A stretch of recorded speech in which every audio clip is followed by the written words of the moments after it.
মানুষ কর্মজীবনে যেরকম করে কথা বলে অনেক সময় বাসায় সেভাবেই কথা বলে।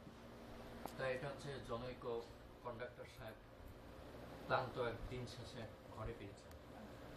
ঘরে ফিরে নক করেছেন, স্ত্রী দরজা খুলেছেন, পাশে দুটো শিশু বাবার দিকে গিয়ে হাসছে, স্ত্রীও তাকিয়ে আছে, কিন্তু সে খুব বিরক্ত। তখন সে বলছে, এই ভাত দাও, এই ভাত দাও, কে লাগছে ভাত দাও, এই তাড়াতাড়ি ভাত দাও, ভাত দাও, এই ভাত দাও, কে লাগছে ভাত দাও, এই ভাত দাও, এই ভাত দাও। তারপর বাচ্চাটা সরে গেছে, তারপর সে ঢুকছে, তারপরও সে বিরক্ত, তারপরে মানে বাচ্চাটা তারপর হাঁটাচলা করতেছে। তখন সে বলতেছে, এই তোমরা খারাপ আছো, এই পিছনে ছিটকালি আছে, এই ছিটে যায় বসো, এই তাড়াতাড়ি ভাত দাও, ভাত দাও, কে লাগছে ভাত দাও। তারপর বউ তাকে আছে, তারপর সে বলে যাচ্ছে আর কি একই কথা, এই ভাত দাও, কে লাগছে ভাত দাও, তাড়াতাড়ি ভাত দাও, ভাত দাও, ভাত দাও, এই ভাত দাও, এই ছিটকালি আছে বসে দাও তোমরা সবাই।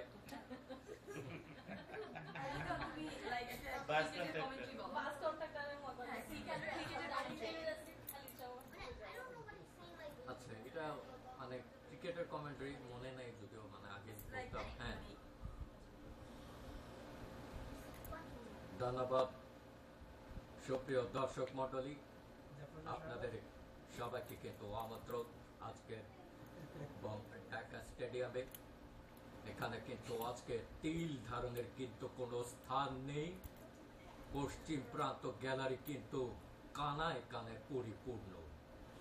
আসছে মশরাফি বিন মুর্তজা নড়াইল এক্সপ্রেস, এই মাত্র তিনি কিন্তু ঘুরলেন, তো শুরু করলেন ডান হাতে ফাস্ট মিডিয়াম বোলার, বল করলেন, এবারে কিন্তু অফ স্টাম্পের কিছুটা বাইরের বল সজর কিন্তু চালিয়েছেন, ওখানে কিন্তু খালেদ মাসুদ পাইলট, বল চলে কেন কিন্তু বিদ্যুৎ গতিতে সীমানার বাইরে 4 রান।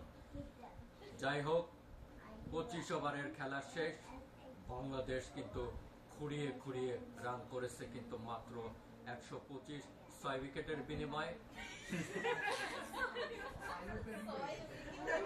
এবারে কিন্তু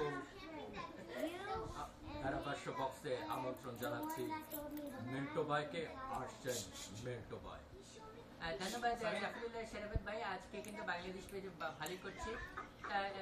আমরা দেখেছি প্রথম দিকে কিন্তু বাংলাদেশ বেশ চমৎকার খেলছিল, কিন্তু আস্তে আস্তে কিন্তু তারা বেশ, যেটা কিন্তু সবসময় হয়ে থাকে, আমি কিন্তু আপনার সাথে মিন্টু ভাই আপনি কিন্তু ঠিকই বলেছেন।